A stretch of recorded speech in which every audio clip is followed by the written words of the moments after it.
ओम नमः चंडिकाय नमः। पहला अध्याय। महर्षि ऋषि का राजा सुरथ और समाधि को देवी की महिमा बताना।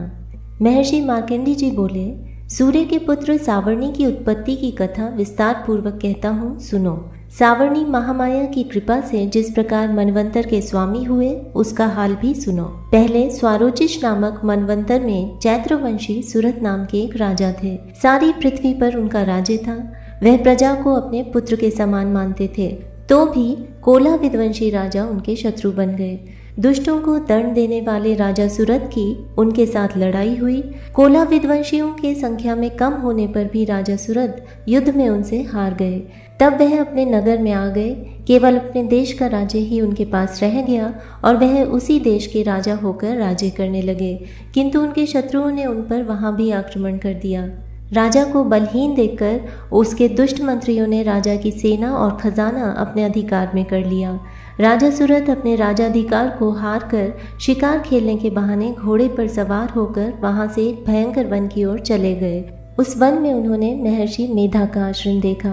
वहां मेधा महर्षि अपने शिष्यों तथा मुनियों से सुशोभित बैठे हुए थे और वहां कितने ही हिंसक जीव परम शांति भाव से रहते थे। राजा सुरथ ने महर्षि मेधा को प्रणाम किया और महर्षि ने भी उनका उचित सत्कार किया। राजा सुरथ महर्षि के आश्रम में कुछ समय तक ठहरे। अपने नगर की ममता के आकर्षण से राजा अपने मन में सोचने लगे, पूर्व काल में पूर्वजों ने जिस नगर का पालन किया था वह आज मेरे हाथ से निकल गया। मेरे दुष्ट एवं दुरात्मा मंत्री मेरे नगर की अब धर्म से रक्षा कर रहे होंगे या नहीं। मेरा प्रधान हाथी, जो कि सदा मद की वर्षा करने वाला और शूरवीर था, मेरे वैरियों के वश में होकर न जाने क्या दुख भोग रहा होगा। मेरे आज्ञाकारी नौकर, जो मेरी कृपा से धन और भोजन पाने से सदैव सुखी रहते थे और मेरे पीछे पीछे चलते थे, वह अब निश्चय ही दुष्ट राजाओं का अनुसरण करते होंगे तथा मेरे दुष्ट एवं दुरात्मा मंत्रियों द्वारा व्यर्थ ही धन को व्यय करने से संचित किया हुआ मेरा खजाना एक दिन अवश्य खाली हो जाएगा। इस प्रकार की बहुत सी बातें सोचता हुआ राजा निरंतर दुखी रहने लगा। एक दिन राजा सुरथ ने महर्षि मेधा के आश्रम के निकट एक वैश्य को देखा। राजा ने उससे पूछा, भाई तुम कौन हो? यहाँ तुम्हारे आने का क्या कारण है और तुम मुझे शोकग्रस्त अनमने से दिखाई देते हो, इसका क्या कारण है? राजा के ये नम्र वचन सुन वैश्य ने महाराज सुरथ को प्रणाम करके कहा। वैश्य बोला, राजन, मेरा नाम समाधि है। मैं धनियों के कुल में उत्पन्न एक वैश्य हूँ। मेरे दुष्ट स्त्री पुत्रादिकों ने लोभ से मेरा सब धन छीन लिया है और मुझे घर से निकाल दिया है। मैं इस तरह से दुखी होकर इस वन में चला आया हूँ और यहाँ रहता हुआ मैं इस बात को भी नहीं जानता कि अब घर में इस समय सब कुशल हैं या नहीं। यहाँ मैं अपने परिवार का आचरण संबंधी कोई समाचार भी नहीं पा सकता। मैं अपने पुत्रों के संबंध में यह भी नहीं जानता कि वह सदाचारी हैं या दुराचार में फंसे हुए हैं। राजा बोले, जिस धन के लोभी स्त्री पुत्रों ने तुम्हें घर से निकाल दिया है, फिर भी तुम्हारा चित्त उनसे क्यों प्रेम करता है? वैश्य ने कहा, मेरे विषय में आपका ऐसा कहना ठीक है, किंतु मेरा मन इतना कठोर नहीं है। यद्यपि उन्होंने धन के लोभ में पड़कर पितृ स्नेह को त्याग कर मुझे घर से निकाल दिया है, तो भी मेरे मन में उनके लिए कठोरता नहीं आती। हे महामते, मेरा मन फिर भी उनमें क्यों फंस रहा है, इस बात को जानता हुआ भी मैं नहीं जान पा रहा। मेरा चित्त उनके लिए दुखी है। मैं उनके लिए लंबी लंबी सांसें ले रहा हूँ। उन लोगों में प्रेम नाम को नहीं है, फिर भी ऐसे निस्नेहियों के लिए मेरा हृदय कठोर नहीं होता। महर्षि मार्कंडेय जी ने कहा, हे ब्राह्मण, इसके पश्चात महाराज सुरथ और वह वैश्य दोनों महर्षि मेधा के समीप गए और उनके साथ यथा योग्य न्याय संभाषण करके दोनों ने वार्ता आरंभ की। राजा बोले, हे भगवान, मैं आपसे एक बात पूछना चाहता हूँ, सो आप कृपा करके मुझे बताइए। मेरा मन मेरे अधीन नहीं है, इससे मैं बहुत दुखी हूँ। राज्य धनादिक की चिंता अभी तक मुझे बनी हुई है और मेरी यह ममता अज्ञानियों की तरह बढ़ती ही जा रही है। और यह समाधि नामक वैश्य भी अपने घर से अपमानित होकर आया है। इसके स्वजनों ने इसे त्याग दिया है। स्वजनों से त्यागा हुआ भी यह उनसे हार्दिक प्रेम रखता है। इस तरह हम दोनों ही दुखी हैं। हे महाभाग, उन लोगों के अवगुणों को देखकर भी हम दोनों के मन में उनके लिए ममता जनिक आकर्षण उत्पन्न हो रहा है। हमारे ज्ञान रहते हुए भी ऐसा क्यों है? अज्ञानी मनुष्यों की तरह हम दोनों में ये मूर्खता क्यों है? महर्षि मेधा ने कहा, विषम मार्ग का ज्ञान सब जंतुओं को है। सबों के लिए विषय पृथक पृथक होते हैं। कुछ प्राणी दिन में नहीं देखते और कुछ रात को, परंतु कोई जीव ऐसे हैं जो दिन तथा रात दोनों में देख सकते हैं। यह सत्य है कि मनुष्यों में ज्ञान प्रधान है, किंतु केवल मनुष्य ही ज्ञानी नहीं होता, पशु पक्षी आदि भी ज्ञान रखते हैं। जैसे यह पशु पक्षी ज्ञानी है, वैसे ही मनुष्यों का ज्ञान है, और जो ज्ञान मनुष्यों में है वैसे ही पशु पक्षियों में है, तथा अन्य बातें भी दोनों में एक जैसी पाई जाती हैं। ज्ञान होने पर भी इन पक्षियों की ओर देखो कि अपने भूख से पीड़ित बच्चों की चोंच में कितने प्रेम से अन्न के दाने डालते हैं। हे राजन, ऐसा ही प्रेम मनुष्यों में अपनी संतान के प्रति पाया जाता है। लोभ के कारण अपने उपकार का बदला पाने के लिए मनुष्य पुत्रों की इच्छा रखते हैं और इस प्रकार मोह के गड्ढे में गिरा करते हैं। भगवान श्री हरि की जो माया है, उसी से यह संसार मोहित हो रहा है। इसमें आश्चर्य की कोई बात नहीं, क्योंकि वह भगवान विष्णु की योग निद्रा है। यह माया ही तो है जिसके कारण संसार मोह में जकड़ा हुआ है। यही महामाया भगवती देवी ज्ञानियों के चित्त को बलपूर्वक खींचकर मोह में डाल देती है और उसी के द्वारा संपूर्ण जगत की उत्पत्ति होती है। यही भगवती देवी प्रसन्न होकर मनुष्य को मुक्ति प्रदान करती है।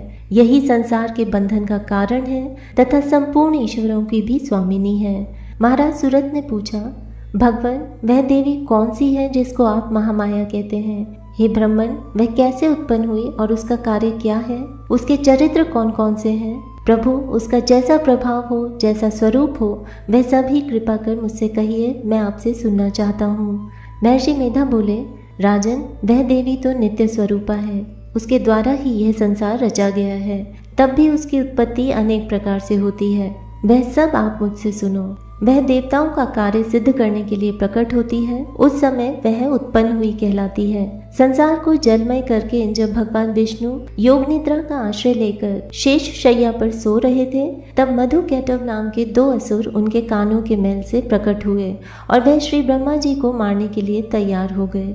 श्री ब्रह्मा जी ने जब उन दोनों को अपनी ओर आते देखा और यह भी देखा कि भगवान विष्णु योग निद्रा का आश्रय लेकर सो रहे हैं, तो वह उस समय श्री भगवान के जगाने के लिए उनके नेत्रों में निवास करने वाली योग निद्रा की स्तुति करने लगे। श्री ब्रह्मा जी ने कहा, हे देवी, तुम ही स्वाहा, तुम ही स्वधा और तुम ही वष्टकार हो। स्वर भी तुम्हारा ही स्वरूप है, तुम ही जीवन देने वाली सुधा हो। नित्य अक्षर प्रणव में अकार, उकार, मकार, इन तीनों में मात्राओं के रूप में तुम ही स्थित हो। इनके अतिरिक्त जो बिंदुपत अर्ध मात्रा है, जिसका कि विशेष रूप से उच्चारण नहीं किया जाता है, हे देवी, वह भी तुम ही हो। हे देवी, संध्या, सावित्री तथा परम जननी तुम ही हो। तुम इस विश्व को धारण करने वाली हो, तुमने ही इस जगत की रचना की है और तुम ही इस जगत का पालन करने वाली हो और तुम ही कल्प के अंत में सबको भक्षण करने वाली हो। हे देवी, जगत की उत्पत्ति के समय तुम सृष्टि रूपा होती हो, पालन काल में स्थिति रूपा हो और कल्प के अंत में संहार रूप धारण कर लेती हो। तुम ही महाविद्या, महामाया, महामेधा, महारात्रि और मोहरात्रि हो। श्री ईश्वरी और बोध स्वरूपा बुद्धि भी तुम ही हो। लज्जा, पुष्टि, तुष्टि, शांति और क्षमा भी तुम ही हो। तुम खड़ग धारिणी, शूल धारिणी, घोर रूपा तथा गदा, चक्र, शंख और धनुष के धारण करने वाली हो। बाण, भुषुंडी और परेग, यह भी तुम्हारे ही अस्त्र हैं। तुम सौम्य और सौम्यतर हो। यही नहीं, बल्कि जितनी भी सौम्य तथा सुंदर वस्तुएं इस संसार में हैं, उन सब से बढ़कर सुंदर तुम हो। पर और अपर सबसे पर रहने वाली सुंदर तुम ही हो। हे सर्व स्वरूपे देवी, जो भी सत असत पदार्थ हैं और उनमें जो शक्ति है, वह तुम ही हो। ऐसी अवस्था में भला तुम्हारी स्तुति कौन कर सकता है? इस संसार की सृष्टि, पालन और संहार करने वाले जो भगवान हैं, उनको भी जब तुमने निद्रा के वशीभूत कर दिया है, तो फिर तुम्हारी स्तुति कौन कर सकता है? मुझे, भगवान विष्णु तथा भगवान शंकर को शरीर धारण कराने वाली भी तुम ही हो। तुम्हारी स्तुति करने की शक्ति भला किसमें है? हे देवी, तुम तो अपने इन उदार प्रभावों के कारण ही प्रशंसनीय हो। मधु और कैटव जो भयंकर असुर हैं, इन्हें तुम मोह में डाल दो और श्री हरि भगवान विष्णु को भी जल्दी जगा दो और उनमें इनको मार डालने की बुद्धि भी उत्पन्न कर दो। महर्षि मेधा बोले, हे राजन, जब श्री ब्रह्मा जी ने देवी से इस प्रकार स्तुति करके भगवान को जगाने तथा मधु और कैटव को मारने के लिए कहा, तो वह भगवान श्री विष्णु के नेत्र, मुख, नासिका, बाहु, हृदय और वक्ष स्थल से निकल श्री ब्रह्मा जी के सामने खड़ी हो गईं। उनका ऐसा करना था कि भगवान श्री हरि तुरंत जाग उठे और दोनों असुरों को देखा, जो कि अत्यंत बलवान तथा पराक्रमी थे और मारे क्रोध के जिनके नेत्र लाल हो रहे थे और जो ब्रह्मा जी को वध करने के लिए तैयार थे। तब क्रुद्ध हो उन दोनों दुरात्मा असुरों के साथ भगवान श्री हरि पूरे 5000 वर्ष तक लड़ते रहे। एक तो वह अत्यंत बलवान तथा पराक्रमी थे, दूसरे महामाया ने भी उन्हें मोह में डाल रखा था। अतः वे श्री भगवान से कहने लगे, हम दोनों तुम्हारी वीरता से अत्यंत प्रसन्न हैं, तुम हमसे कोई वर मांगो। भगवान ने कहा, यदि तुम मुझ पर प्रसन्न हो तो अब तुम मेरे हाथों से मर जाओ, बस इतना सा ही वर मैं तुमसे मांगता हूँ, यहाँ दूसरे वर से क्या प्रयोजन है। महर्षि मेधा बोले, इस तरह से जब वह धोखे में आ गए और अपने चारों ओर जल ही जल देखा तो भगवान श्री हरि से कहने लगे, जहाँ पर जल न हो, सूखी जमीन हो, उसी जगह हमारा वध कीजिए। महर्षि मेधा कहते हैं, तथास्तु कहकर भगवान श्री हरि ने उन दोनों को अपनी जांघ पर लिटाकर उन दोनों के सिर काट डाले। इस तरह से ये देवी श्री ब्रह्मा जी की स्तुति करने पर प्रकट हुई थी। अब तुमसे उनके प्रभाव का वर्णन करता हूँ, सो सुनो। जय माता दी। जय माता दी। दूसरा अध्याय। देवताओं के तेज से देवी का प्रादुर्भाव और महिषासुर की सेना का वध। महर्षि मेधा बोले, प्राचीन काल में देवताओं और असुरों में पूरे 100 वर्षों तक घोर युद्ध हुआ था। उनमें असुरों का स्वामी महिषासुर था और देवराज इंद्र देवताओं के नायक थे। इस युद्ध में देवताओं की सेना परास्त हो गई थी और इस प्रकार संपूर्ण देवताओं को जीत महिषासुर इंद्र बन बैठा था। युद्ध के पश्चात हारे हुए देवता प्रजापति श्री ब्रह्मा को साथ लेकर उस स्थान पर पहुँचे जहाँ पर कि भगवान शंकर विराजमान थे। देवताओं ने अपनी हार का सारा वृत्तांत भगवान श्री विष्णु और शंकर जी से कह सुनाया। वे कहने लगे, हे प्रभु, महिषासुर सूर्य, इंद्र, अग्नि, वायु, चंद्रमा, यम, वरुण तथा अन्य देवताओं के सब अधिकार छीनकर सबका अधिष्ठाता स्वयं बन बैठा है। उसने समस्त देवताओं को स्वर्ग से निकाल दिया है। सभी राक्षस मनुष्यों की तरह पृथ्वी पर विचर रहे हैं। दैत्यों की सारी करतूत हमने आपको सुना दी है और आपकी शरण में इसलिए आए हैं कि आप उनके वध का कोई उपाय सोचें। देवताओं की बातें सुनकर भगवान श्री विष्णु और शंकर जी को दैत्यों पर बड़ा गुस्सा आया। उनकी भौहें तन गई और आंखें लाल हो गई। गुस्से में भरे हुए भगवान विष्णु के मुख से बड़ा भारी तेज निकला और उसी प्रकार का तेज भगवान शंकर, ब्रह्मा और इंद्र आदि दूसरे देवताओं के मुख से प्रकट हुआ। फिर वह सारा तेज एक में मिल गया और तेज का पुंज वह ऐसे दिखता था जैसे कि जाज्वल्यमान पर्वत हो। देवताओं ने देखा कि उस पर्वत की ज्वाला चारों ओर फैली हुई थी और देवताओं के शरीर से प्रकट हुए तेज की किसी अन्य तेज से तुलना नहीं हो सकती थी। एक स्थान पर इकट्ठा होने पर वह तेज एक देवी के रूप में परिवर्तित हो गया और अपने प्रकाश से तीनों लोकों में व्याप्त जान पड़ा। भगवान शंकर के तेज से उस देवी का मुख प्रकट हुआ। यमराज के तेज से उसके सिर के बाल बने। भगवान श्री विष्णु के तेज से उसकी भुजाएं बनी। चंद्रमा के तेज से दोनों स्तन और इंद्र के तेज से जंघा और पिंडली तथा पृथ्वी के तेज से नितंब भाग बना। ब्रह्मा के तेज से दोनों चरण और सूर्य के तेज से उनकी अंगुलियां पैदा हुईं और वसुओं के तेज से हाथों की अंगुलियां एवं कुबेर के तेज से नासिका बनी। प्रजापति के तेज से उसके दांत और अग्नि के तेज से उसके नेत्र बने। संध्या के तेज से उसकी भौहें और वायु के तेज से उसके कान प्रकट हुए थे। इस प्रकार उस देवी का प्रादुर्भाव हुआ था। महिषासुर से पराजित देवता उस देवी को देखकर अत्यंत प्रसन्न हुए। भगवान शंकर ने अपने त्रिशूल में से एक त्रिशूल निकालकर उस देवी को दिया और भगवान विष्णु ने अपने चक्र में से एक चक्र निकालकर उस देवी को दिया। वरुण ने देवी को शंख भेंट किया। अग्नि ने उसे शक्ति दी। वायु ने उसे धनुष और बाण दिए। सहस्त्र नेत्रों वाले श्री देवराज इंद्र ने उसे अपने वज्र से उत्पन्न करके वज्र दिया और ऐरावत हाथी का एक घंटा उतारकर देवी को भेंट किया। यमराज ने उसे कालदंड में ले एक दंड दिया। वरुण ने उसे पाश दिया। प्रजापति ने स्फटिक की माला दी और ब्रह्मा जी ने उसे कमंडलू दिया। सूर्य ने देवी के समस्त रोमों में अपनी किरणों का तेज भर दिया। काल ने उसे चमकती हुई ढाल और तलवार दी तथा उज्ज्वल हार और दिव्य वस्त्र उसे भेंट किए और इसके साथ ही उसे दिव्य चूड़ामणि दी। 2 कुंडल, कंकण, उज्ज्वल अर्धचंद्र, बाहों के लिए बाजूबंद, चरणों के लिए नुपुर, गले के लिए सुंदर हंसली और अंगुलियों के लिए रत्नों की बनी हुई अंगूठियां उसे दी। विश्वकर्मा ने उनको फरसा दिया और उसके साथ ही कई प्रकार के अस्त्र और अभेद्य कवच दिए, और इसके अतिरिक्त उसने उसे कभी न कुंढाने वाले सुंदर कमलों की मालाएं भेंट की।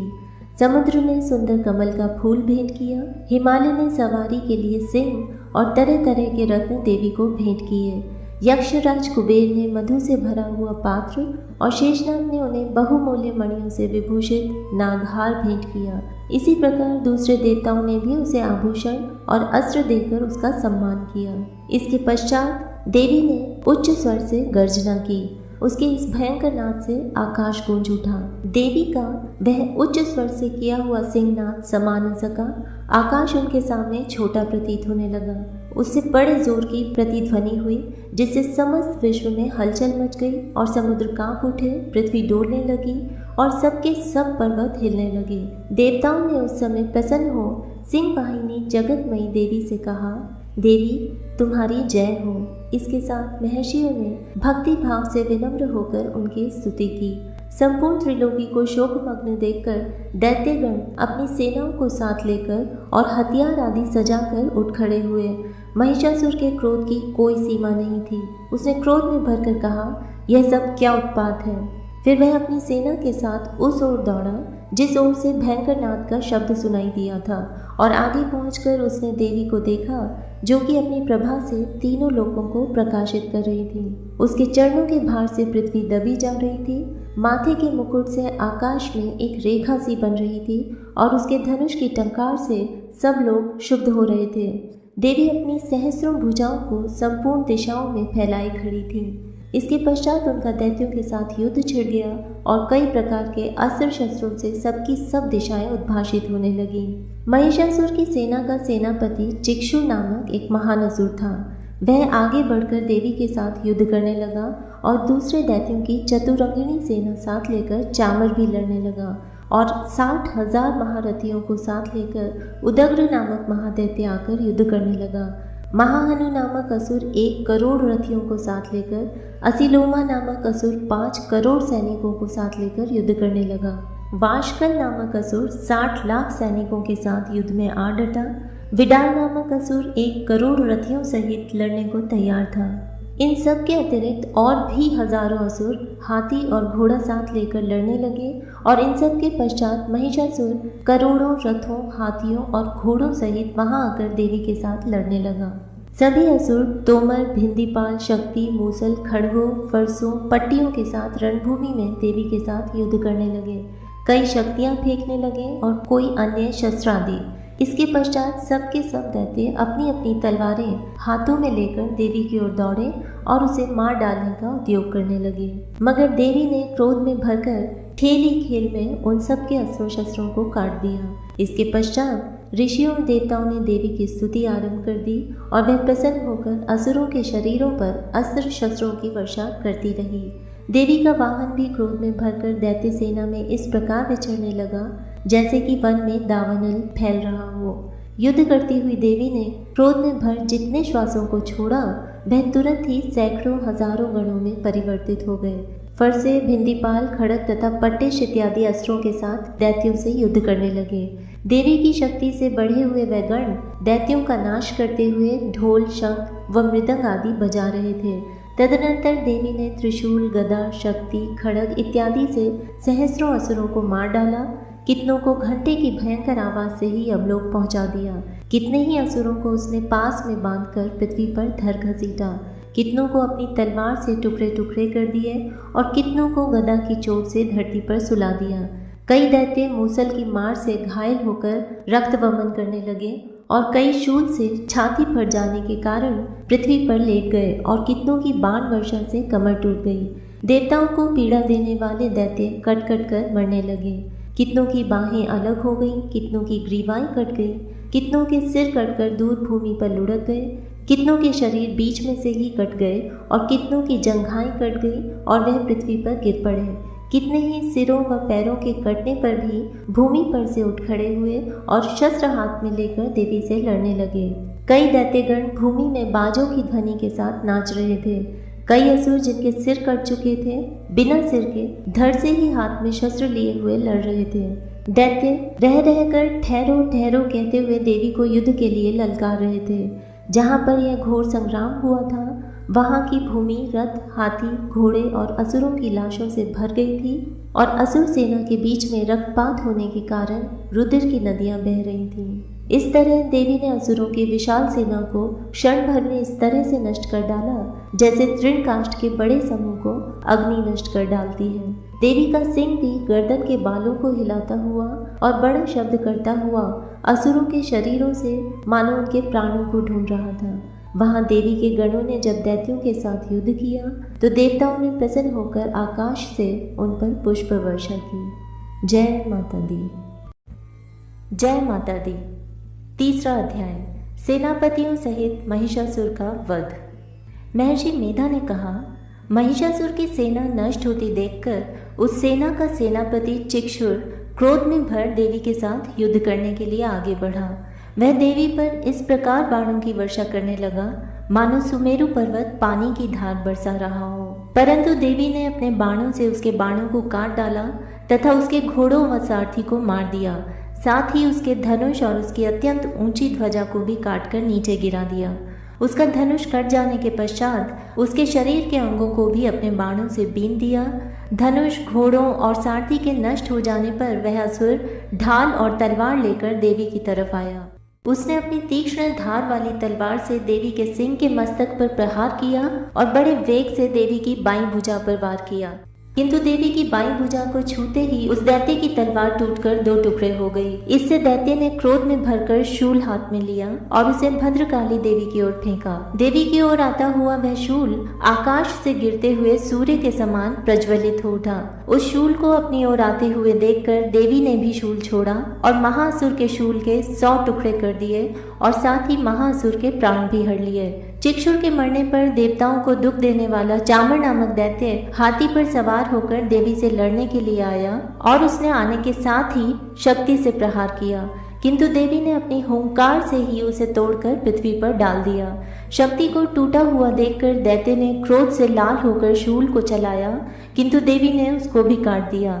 इतने में देवी का सिंह उछलकर हाथी के मस्तक पर सवार हो गया और दैत्य के साथ बहुत ही तीव्र युद्ध करने लगा। फिर वह दोनों लड़ते हुए हाथी पर से पृथ्वी पर आ गिरे और दोनों बड़े क्रोध से लड़ने लगे। फिर सिंह बड़े जोर से आकाश की ओर उछला और जब पृथ्वी की ओर आया तो अपने पंजे से चामर का सिर धड़ से अलग कर दिया। क्रोध में भरी हुई देवी ने शिला और वृक्ष आदि की चोटों से उदग्र को भी मार दिया। कराल को दांतों, मुक्कों और थप्पड़ों से चूर्ण कर डाला। क्रुद्ध हुई देवी ने गदा के प्रहार से उद्धत दैत्य को मार गिराया। भिंदीपाल से वाष्पकल को, बाणों से ताम्र तथा अंधक को मौत के घाट उतार दिया। तीनों नेत्रों वाली परमेश्वरी ने त्रिशूल से उग्रास्य, उग्रवीर्य और महाहनु नामक राक्षसों को मार गिराया। उसने अपनी तलवार से विडाल नामक दैत्य का सिर काट डाला तथा अपने बाणों से दुर्धर और दुर्मुख राक्षसों को यमलोक को पहुंचा दिया। इस प्रकार जब महिषासुर ने देखा कि देवी ने मेरी सेना को नष्ट कर दिया है तो वह भैंसे का रूप धारण कर देवी के गणों को दुख देने लगा। उन गणों में कितनों को उसने मुख के प्रहार से, कितनों को खुरों से, कितनों को पूंछ से, कितनों को सींगों से, बहुतों को दौड़ने के वेग से, अनेकों को सिंहनाद से, कितनों को चक्कर देकर और कितनों को श्वास वायु के झोंकों से पृथ्वी पर गिरा दिया। वह दैत्य इस प्रकार गणों की सेना को गिरा देवी के सिंह को मारने के लिए दौड़ा। इस पर देवी को बड़ा गुस्सा आया। उधर दैत्य भी क्रोध में भरकर धरती को खुरों से खोदने लगा तथा सींगों से पर्वतों को उखाड़ उखाड़ कर धरती पर फेंकने लगा और मुख से शब्द करने लगा। महिषासुर के वेग से चक्कर देने के कारण पृथ्वी क्षुब्ध होकर फटने लगी। उसकी पूंछ से टकराकर समुद्र चारों ओर फैलने लगा। हिलते हुए सींगों के आघात से मेघ खंड खंड हो गए और श्वास से आकाश में उड़ते हुए पर्वत फटने लगे। इस तरह क्रोध में भरे हुए राक्षस को देख चंडिका को भी क्रोध आ गया और वह उसके मारने के लिए क्रोध में भर गई। देवी ने पाश फेंककर दैत्य को बांध लिया और उसने बन जाने पर दैत्य का रूप त्याग दिया और सिंह का रूप बना लिया। और जो ही देवी उसका सिर काटने के लिए तैयार हुई कि उसने पुरुष का रूप बना लिया जो कि हाथ में तलवार लिए हुए था। देवी ने तुरंत ही अपने बाणों के साथ उस पुरुष को उसकी तलवार ढाल सहित बीन डाला। इसके पश्चात वह हाथी के रूप में दिखाई देने लगा और अपनी लंबी सूंड से देवी के सिंग को खींचने लगा और गर्जने लगा। देवी ने अपनी तलवार से उसकी सूंड काट डाली। तब राक्षस ने एक बार फिर भैंसे का रूप धारण कर लिया और पहले की तरह चर अचर जीवों सहित समस्त त्रिलोकी को व्याकुल करने लगा। इसके पश्चात क्रोध में भरी हुई देवी बारंबार उत्तम मधु का पान करने लगी और लाल लाल नेत्र करके हंसने लगी। उधर बलवीर्य तथा मद से क्रुद्ध हुआ दैत्य भी गरजने लगा और अपने सींगों से देवी पर पर्वतों को फेंकने लगा। देवी अपने बाणों से उसके फेंके हुए पर्वतों को चूर्ण करती हुई बोली, ओ मूर्ख, जब तक मैं मधुपान कर रही हूँ तब तक तू गरज ले और इसके पश्चात मेरे हाथों तेरी मृत्यु हो जाने पर देवता गरजेंगे। महर्षि मेधा ने कहा। यूं कहकर देवी उछलकर उस दैत्य पर जा चढ़ी और उसको अपने पैर से दबाकर शूल से उसके गले पर आघात किया। देवी के पैर से दबने पर भी दैत्य अपने दूसरे रूप से अपने मुख से बाहर होने लगा। अभी वह आधा ही बाहर निकला था कि देवी ने अपने प्रभाव से उसे रोक दिया। जब वह आधा निकला हुआ दैत्य ही युद्ध करने लगा तो देवी ने अपनी तलवार से उसका सिर काट दिया। इसके पश्चात सारी राक्षस सेना हाहाकार करती हुई वहां से भाग खड़ी हुई और सब देवता अत्यंत प्रसन्न हुए तथा ऋषियों महर्षियों सहित देवी की स्तुति करने लगे। गंधर्वराज गान करने तथा अप्सराएं नृत्य करने लगी। जय माता दी। जय माता दी। चौथा अध्याय, इंद्रादि देवताओं द्वारा देवी की स्तुति। महर्षि मेधा बोले, देवी ने जब पराक्रमी दुरात्मा महिषासुर को मार गिराया और असुरों की सेना को मार दिया, तब इंद्रादि समस्त देवता अपने सिर तथा शरीर को झुकाकर भगवती की स्तुति करने लगे। जिस देवी ने अपनी शक्ति से यह जगत व्याप्त किया है और जो संपूर्ण देवताओं तथा महर्षियों की पूजनीय है, उस अंबिका को हम भक्ति पूर्वक नमस्कार करते हैं। वह हम सब का कल्याण करे। जिस अतुल प्रभाव और बल का वर्णन भगवान विष्णु, शंकर और ब्रह्मा जी भी नहीं कर सके, वही चंडिका देवी इस संपूर्ण जगत का पालन करे और अशुभ भय का नाश करे। पुण्यात्माओं के घरों में तुम स्वयं लक्ष्मी रूपा हो और पापियों के घरों में तुम अलक्ष्मी रूप हो और सत्कुल में उत्पन्न होने वालों के लिए तुम लज्जा रूप होकर उनके घरों में निवास करती हो। हम उस दुर्गा भगवती को नमस्कार करते हैं। हे देवी, इस विश्व का पालन करो। हे देवी, हम तुम्हारे अचिंत्य रूप का किस प्रकार वर्णन करें।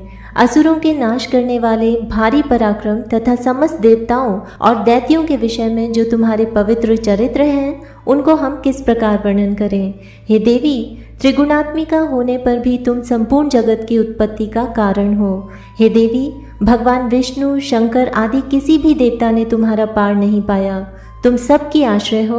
यह संपूर्ण जगत तुम्हारा ही अंश रूप है, क्योंकि तुम सबकी आदिभूत प्रकृति हो। हे देवी, तुम्हारे जिस नाम के उच्चारण से संपूर्ण यज्ञों में सब देवता तृप्ति लाभ करते हैं, वह स्वाहा तुम ही हो। इसके अतिरिक्त तुम पितरों की तृप्ति का कारण हो, इसलिए सब आपको स्वधा कहते हैं। हे देवी, वह विद्या जो मोक्ष की देने वाली है, जो अचिंत्य महाज्ञान स्वरूपा है, तत्वों के सार को वश में करने वाले, संपूर्ण दोषों को दूर करने वाले, मोक्ष की इच्छा वाले मुनिजन जिसका अभ्यास करते हैं, वह तुम ही हो। तुम वाणी रूप हो और दोष रहित ऋग तथा यजुर्वेदों की एवं उद्गीत और सुंदर पदों के पाठ वाले सामवेद की आश्रय रूप हो। तुम भगवती हो। इस विश्व की उत्पत्ति एवं पालन के लिए तुम वार्ता के रूप में प्रकट हुई हो और तुम संपूर्ण संसार की पीड़ा हरने वाली हो। हे देवी, जिससे सारे शास्त्रों को जाना जाता है, वह मेधा शक्ति तुम ही हो और दुर्गम भवसागर से पार करने वाली नौका भी तुम ही हो। लक्ष्मी रूप से विष्णु भगवान के हृदय में निवास करने वाली और भगवान महादेव द्वारा सम्मानित गौरी देवी तुम ही हो। मंद मुस्कान वाले, निर्मल पूर्ण चंद्र बिंब के समान और उत्तम सुवर्ण की मनोहर कांति से कमनीय तुम्हारे मुख को देखकर भी महिषासुर क्रोध में भर गया। यह बड़े आश्चर्य की बात है। और हे देवी, तुम्हारा यही मुख जब क्रोध से भर गया तो उदय काल के चंद्रमा की भांति लाल हो गया और तनी हुई भौहों के कारण विकराल रूप हो गया। उसे देखकर भी महिषासुर के शीघ्र प्राण नहीं निकल गए। यह बड़े आश्चर्य की बात है। आपके कुपित मुख के दर्शन करके भला कौन जीवित रह सकता है। हे देवी, तुम हमारे कल्याण के लिए प्रसन्न हो।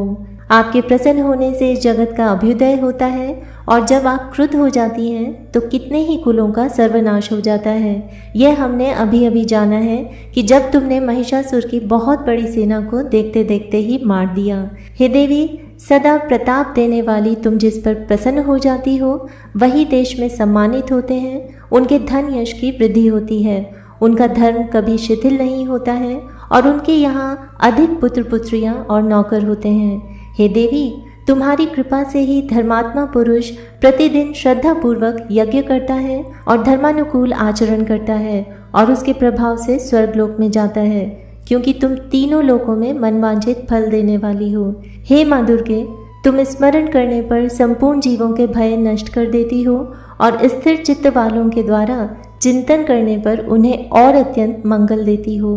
हे दारिद्र्य दुख नाशिनी देवी, तुम्हारे सिवा दूसरा कौन है? तुम्हारा चित्त सदा दूसरों के उपकार में लगा रहता है।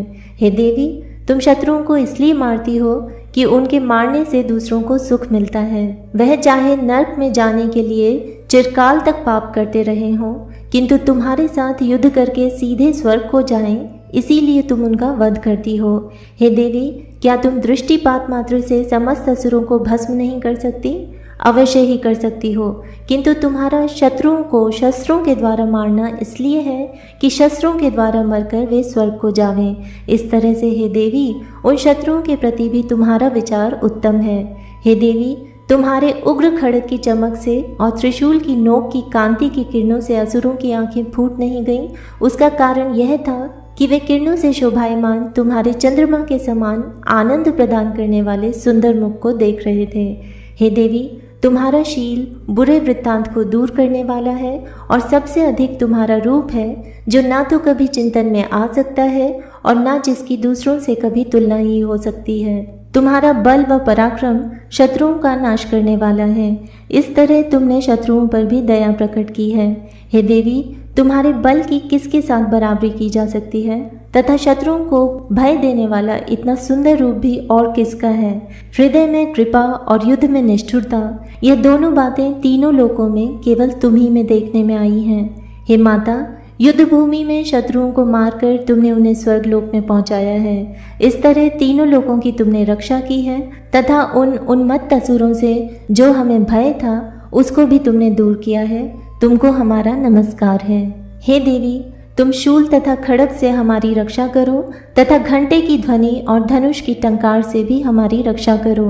हे चंडिके, आप अपने शूल को घुमाकर पूर्व, पश्चिम, उत्तर तथा दक्षिण दिशा में हमारी रक्षा करो। तीनों लोकों में जो तुम्हारे सौम्य रूप हैं तथा घोर रूप हैं, उनसे हमारी रक्षा करो तथा इस पृथ्वी की रक्षा करो। हे अंबिके, आपके कर पल्लवों में जो खड़ग, शूल और गदा आदि शस्त्र शोभा पा रहे हैं, उनसे हमारी रक्षा करो। महर्षि बोले कि इस प्रकार जब सब देवताओं ने जगत माता भगवती की स्तुति की और नंदनवन के पुष्पों तथा गंध अनुलेपनों द्वारा उनका पूजन किया और फिर सब ने मिलकर जब सुगंधित व दिव्य धूपों द्वारा उनको सुगंधि निवेदन की, तब देवी ने प्रसन्न होकर कहा, हे देवताओं, तुम सब मुझसे मनवांछित वर मांगो। देवता बोले, हे भगवती, तुमने हमारा सब कुछ कार्य कर दिया है, अब हमारे लिए कुछ भी मांगना बाकी नहीं रहा, क्योंकि तुमने हमारे शत्रु महिषासुर को मार डाला है। हे महेश्वरी, तुम इस पर भी यदि हमें कोई वर देना चाहती हो तो बस इतना वर दो कि जब जब हम आपका स्मरण करें तब तब आप हमारी विपत्तियों को हरण करने के लिए हमें दर्शन दिया करो। हे अंबिके, जो कोई भी तुम्हारी स्तुति करे तुम उनको वित्त समृद्धि और वैभव देने के साथ ही उनके धन और स्त्री आदि संपत्ति बढ़ावे और सदा हम पर प्रसन्न रहें। महर्षि बोले, हे राजन, देवताओं ने जब जगत के लिए तथा अपने लिए इस प्रकार प्रश्न किया तो बस तथास्तु कहकर देवी अंतर्धान हो गई।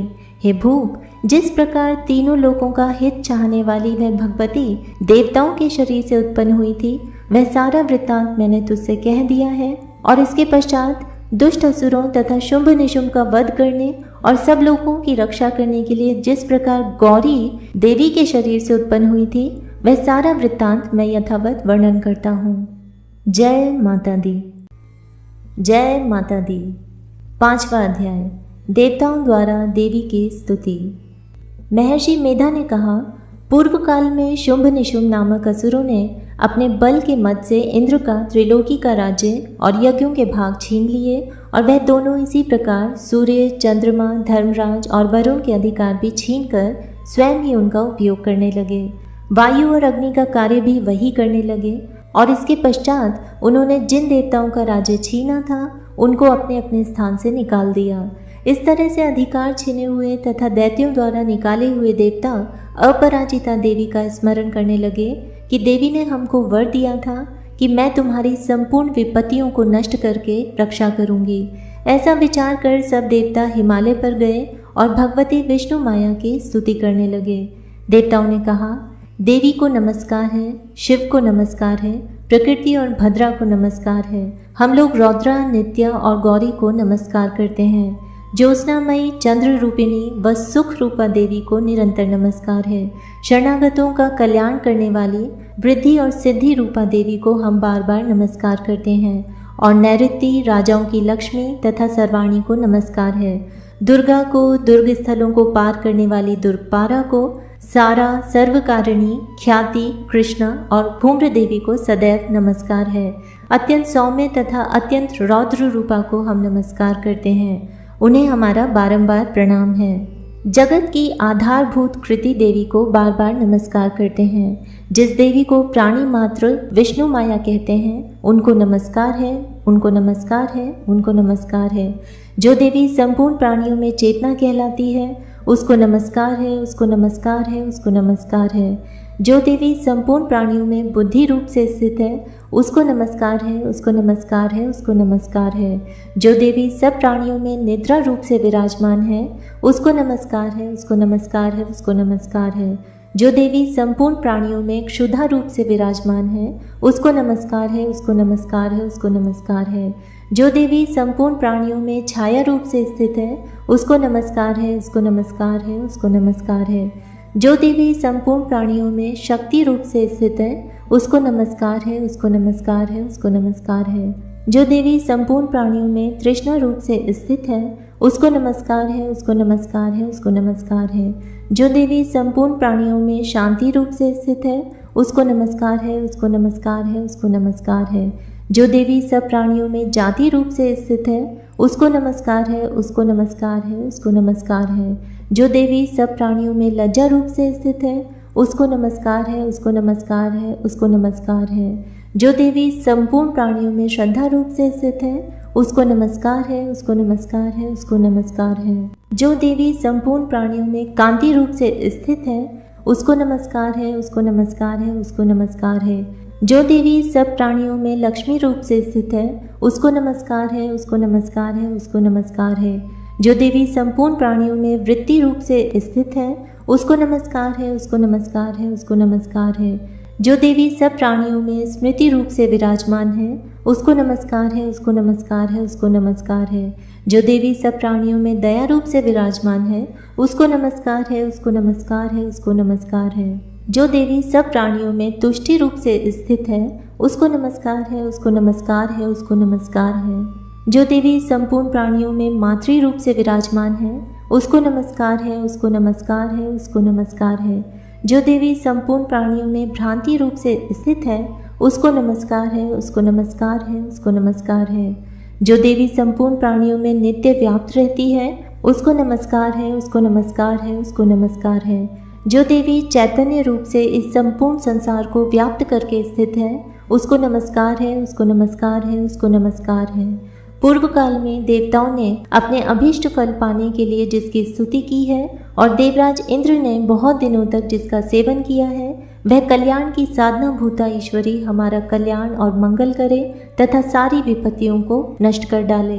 असुरों के सताए हुए हम संपूर्ण देवता उस परमेश्वरी को इस समय नमस्कार करते हैं तथा जो भक्ति पूर्वक स्मरण की जाने पर तुरंत ही सब विपत्तियों को नष्ट कर देती है वह जगदम्बा इस समय भी हमारा मंगल करके हमारी समस्त विपत्तियों को दूर करे। महर्षि मेधा ने कहा, हे राजन, इस प्रकार जब देवता स्तुति कर रहे थे तो उसी समय पार्वती देवी गंगा में स्नान करने के लिए आईं।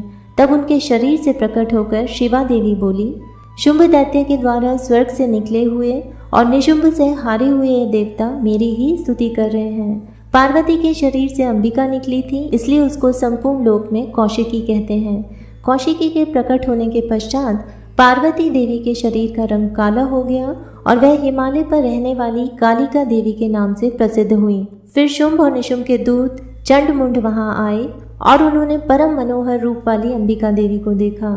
फिर वह शुंभ के पास जाकर बोले, महाराज, एक अत्यंत सुंदर स्त्री हिमालय को प्रकाशित कर रही है। वैसा रंग रूप आज तक हमने किसी स्त्री में नहीं देखा।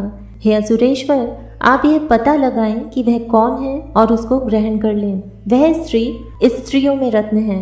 वह अपनी कांति से 10 दिशाओं को प्रकाशित करती हुई वहां स्थित है, इसलिए आपको उसका देखना उचित है। हे प्रभु, तीनों लोगों के हाथी, घोड़े और मणि इत्यादि जितने रत्न हैं, वह सब इस समय आपके घर में शोभायमान हैं। हाथियों में रत्न रूप ऐरावत हाथी और उच्चई श्रवा नामक घोड़ा तो आप इंद्र से ले आए हैं। हंसों द्वारा जुता हुआ विमान जो कि ब्रह्मा जी के पास था, अब भी आपके पास है। और यह महापद्म नामक खजाना आपने कुबेर से छीना है। समुद्र ने आपको सदा खिले हुए फूलों की किंजलकिनी नामक माला दी है। वरुण का कंचन की वर्षा करने वाला छत्र आपके पास है। रथों में श्रेष्ठ प्रजापति का रथ भी आपके पास ही है। हे दैत्येंद्र, मृत्यु से उत्क्रांतिदा नामक शक्ति भी आपने छीन ली है और वरुण का पाश भी आपके भ्राता निशुंभ के पास ही है। और समुद्र में पैदा होने वाले सब प्रकार के रत्न भी आपके भ्राता निशुंभ के अधिकार में हैं। और जो अग्नि में न जल सकें, ऐसे 2 वस्त्र भी अग्निदेव ने आपको दिए हैं। हे दैत्यराज, इस प्रकार सारी रत्न रूपी वस्तुएं आप संग्रह कर चुके हैं, तो फिर आप यह कल्याणमयी स्त्रियों में रत्न रूप अनुपम स्त्री क्यों नहीं ग्रहण करते? महर्षि मेधा बोले, चंडमुंड का ऐसा वचन सुनकर शुंभ ने विचारा कि सुग्रीव को अपना दूत बनाकर देवी के पास भेजा जाए।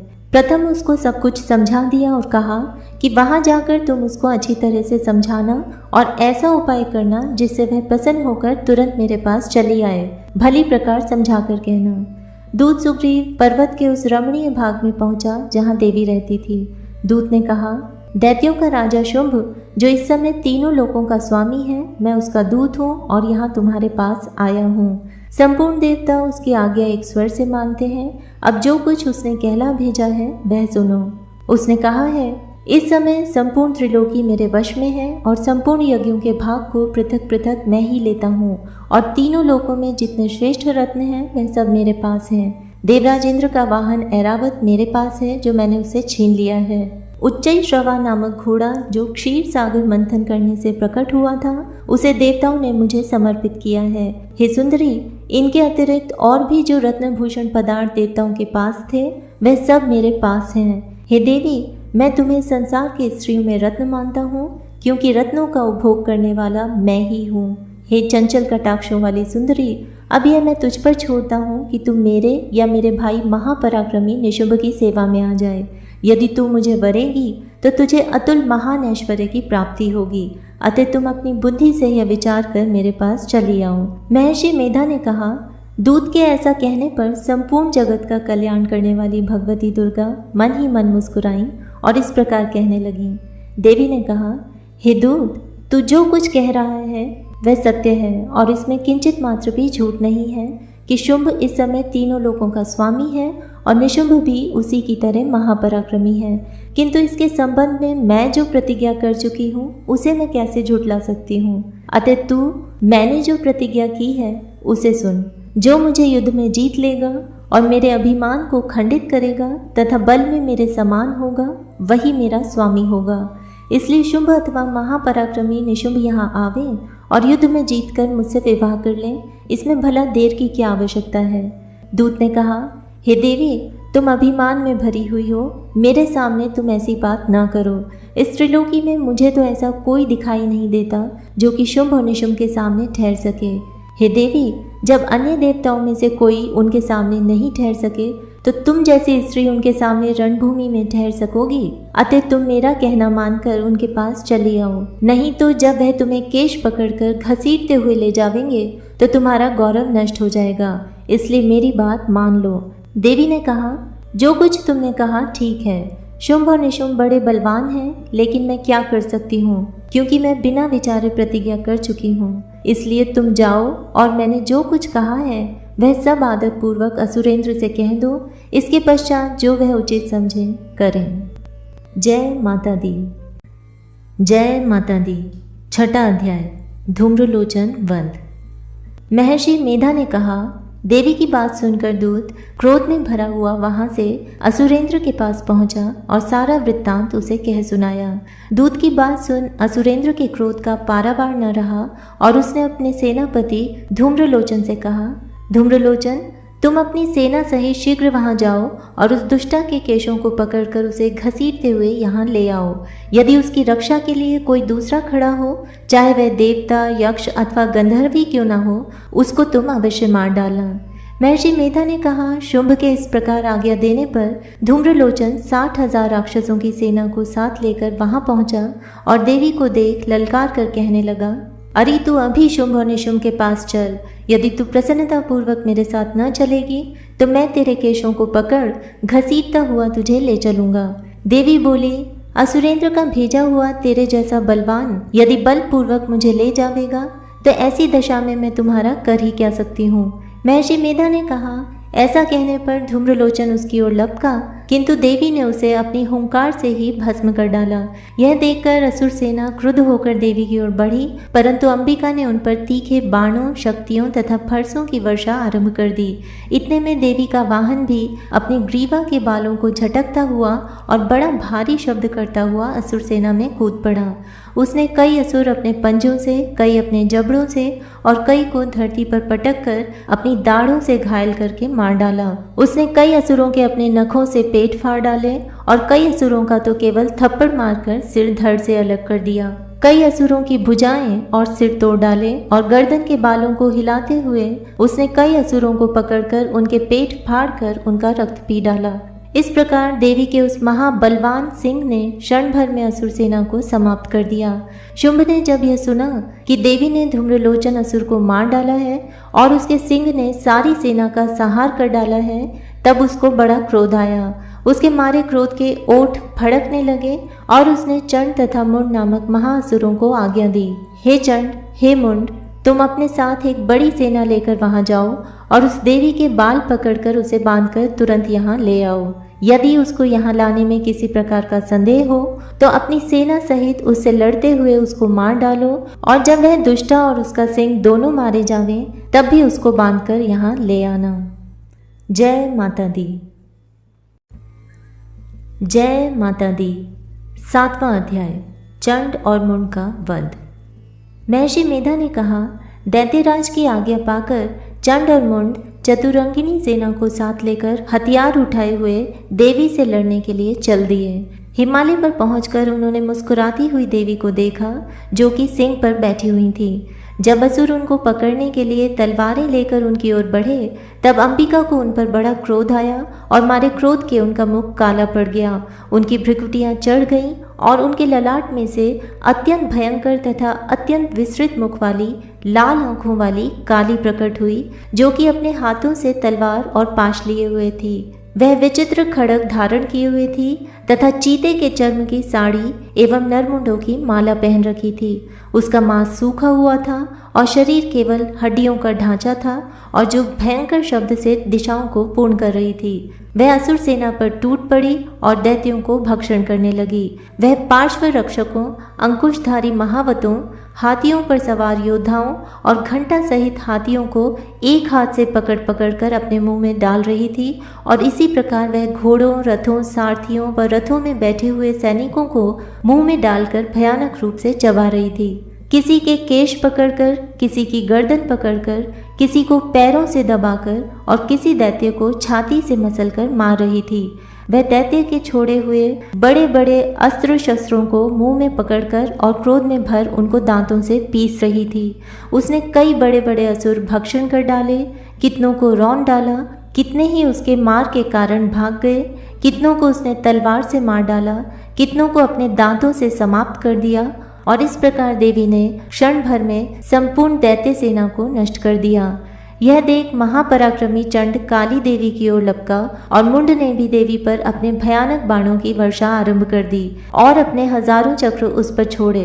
उस समय वह चमकते हुए बाण व चक्र देवी के मुख में प्रविष्ट हुए इस प्रकार दिख रहे थे जैसे मानो बहुत से सूर्य मेघों की घटा में प्रविष्ट हो रहे हों। इसके पश्चात भयंकर शब्द के साथ काली ने अत्यंत जोश में भरकर विकट अट्टहास किया। उसका भयंकर मुख देखा नहीं जाता था। उसके मुख में श्वेत दांतों की पंक्ति चमक रही थी। फिर उसने तलवार हाथ में लेकर होम शब्द कहकर चंड के ऊपर आक्रमण किया और उसके केश पकड़कर उसका सिर काटकर अलग कर दिया। चंड को मरा हुआ देखकर मुंड देवी की ओर लपका, परंतु देवी ने क्रोध में भर उसे भी अपनी तलवार से यमलोक पहुंचा दिया। चंड और मुंड को मरा हुआ देखकर उसकी बाकी बची हुई सेना वहां से भाग गई। इसके पश्चात काली चंड और मुंड के कटे हुए सिरों को लेकर चंडिका के पास गई और प्रचंड अट्टहास के साथ कहने लगी, हे देवी, चंड और मुंड दो महादैत्यों को मारकर तुम्हारी भेंट कर दिया है। अब शुंभ और निशुंभ का तुमको स्वयं वध करना है। महर्षि मेधा ने कहा, वहां लाए हुए चंड और मुंड के सिरों को देखकर कल्याणमयी चंडी ने काली से मधुर वाणी में कहा, हे देवी, तुम चूंकि चंड और मुंड को मेरे पास लेकर आई हो, अतः संसार में चामुंडा के नाम से तुम्हारी ख्याति होगी।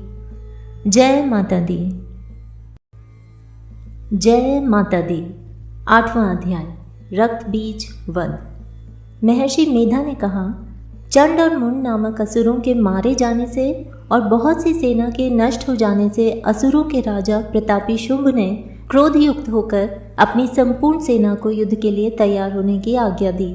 उसने कहा, अब उदययुध नामक 86 असुर सेनापति अपनी सेनाओं के साथ युद्ध के लिए जाएं और कंबु नामक 84 सेनापति भी युद्ध के लिए जाएं और कोटिवीर्य नामक 50 सेनापति और धौम्रकुल नाम के 100 सेनापति प्रस्थान करें।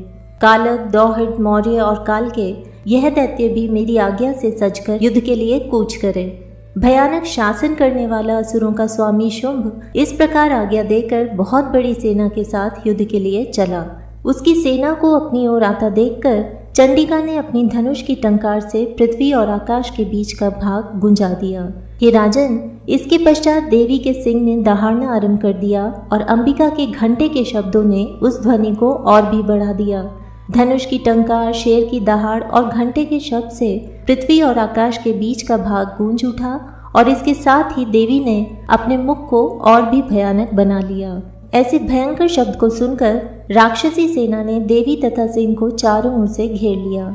हे राजन, उस समय दैत्यों के नाश के लिए और देवताओं के हित के लिए ब्रह्मा, शिव, कार्तिकेय, विष्णु तथा इंद्र आदि देवों की शक्तियां, जो अत्यंत पराक्रम और बल से संपन्न थी, उनके शरीर से निकलकर उसी रूप में चंडिका देवी के पास गई।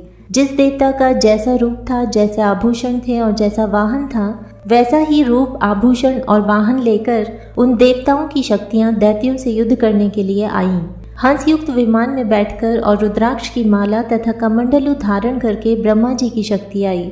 वृषभ पर सवार होकर हाथ में त्रिशूल लेकर, महानाग का कंकण पहनकर और चंद्र रेखा से भूषित होकर भगवान शंकर की शक्ति माहेश्वरी आई और मोर पर आरूढ़ होकर हाथ में शक्ति लिए दैत्यों से युद्ध करने के लिए कार्तिकेय जी की शक्ति उन्हीं का रूप धारण करके आई। भगवान विष्णु की शक्ति गरुड़ पर सवार होकर शंख, चक्र, शार्ंग, गदा, धनुष तथा खंग हाथ में लिए हुए आई। श्रीहरि की शक्ति वाराही वाराह का शरीर धारण करके आई और नरसिंह के समान शरीर धारण करके उनकी शक्ति नारसिंही भी आई। उसकी गर्दन के झटकों से आकाश के तारे टूट पड़ते थे और इसी प्रकार देवराज इंद्र की शक्ति ऐन्द्री भी ऐरावत के ऊपर सवार होकर आई। पश्चात इन देव शक्तियों से घिरे हुए भगवान शंकर ने चंडिका से कहा, मेरी प्रसन्नता के लिए तुम शीघ्र ही इन असुरों को मारो। इसके पश्चात देवी के शरीर में से अत्यंत उग्र रूप वाली और सैकड़ों गीदड़ियों के समान आवाज करने वाली चंडिका शक्ति प्रकट हुई। उस अपराजिता देवी ने धूमिल जटा वाले भगवान श्री शंकर जी से कहा, हे प्रभु, आप मेरी ओर से दूत बनकर शुंभ और निशुंभ के पास जाइए और उन अत्यंत गर्वीले दैत्यों से कहिए तथा उनके अतिरिक्त और भी जो दैत्य वहां युद्ध के लिए उपस्थित हों उनसे भी कहिए, जो तुम्हें अपने जीवित रहने की इच्छा हो तो त्रिलोकी का राजा इंद्र को दे दो। देवताओं को उनका यज्ञ भाग मिलना आरंभ हो जाए और तुम पाताल को लौट जाओ, किंतु यदि बल के गर्भ से तुम्हारी लड़ने की इच्छा हो तो फिर आ जाओ। तुम्हारे मांस से मेरी योगिनियां तृप्त होंगी।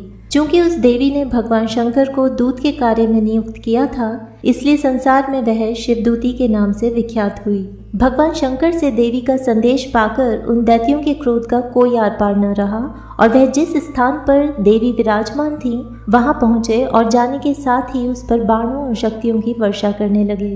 देवी ने उनके फेंके हुए बाणों, शक्तियों, त्रिशूल और फरसों को अपने बाणों से काट डाला और काली देवी उस देवी के साथ आगे खड़ी होकर शत्रुओं को त्रिशूल से विदीर्ण करने लगी और खटवांग से कुचलने लगी।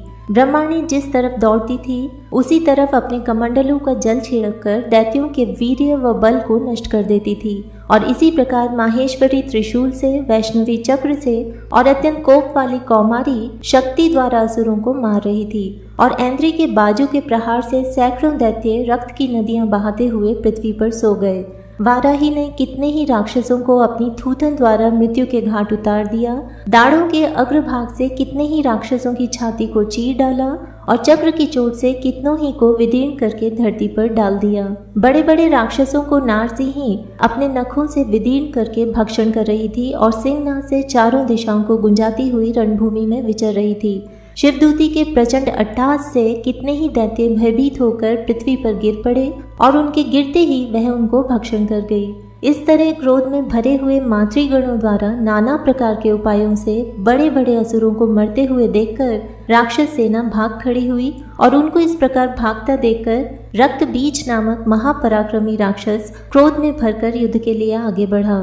उसके शरीर से रक्त की बूंदें पृथ्वी पर जैसे ही गिरती थीं, तुरंत वैसे ही शरीर वाला तथा वैसा ही बलवान दैत्य पृथ्वी से उत्पन्न हो जाता था। रक्तबीज गदा हाथ में लेकर ऐन्द्री के साथ युद्ध करने लगा। जब ऐन्द्री शक्ति ने अपने वज्र से उसको मार डाला तो घायल होने के कारण उसके शरीर से बहुत सा रक्त बहने लगा और उसकी प्रत्येक बूंद से उसके समान ही बलवान तथा महापराक्रमी अनेकों दैत्य भयंकर रूप से प्रकट हो गए। वह सब के सब दैत्य रक्तबीज के समान ही बलवान तेज वाले थे। वह भी भयंकर अस्त्र शस्त्र लेकर देवियों के साथ लड़ने लगे। जब ऐन्द्री के वज्र प्रहार से उसके मस्तक पर चोट लगी और रक्त बहने लगा तो उसमें से हजारों ही पुरुष उत्पन्न हो गए। वैष्णवी ने चक्र से और ऐन्द्री ने गदा से रक्तबीज को चोट पहुंचाई और वैष्णवी के चक्र से घायल होने पर उसके शरीर से जो रक्त बहा उससे हजारों महाअसुर उत्पन्न हुए जिनके द्वारा यह संपूर्ण जगत व्याप्त हो गया।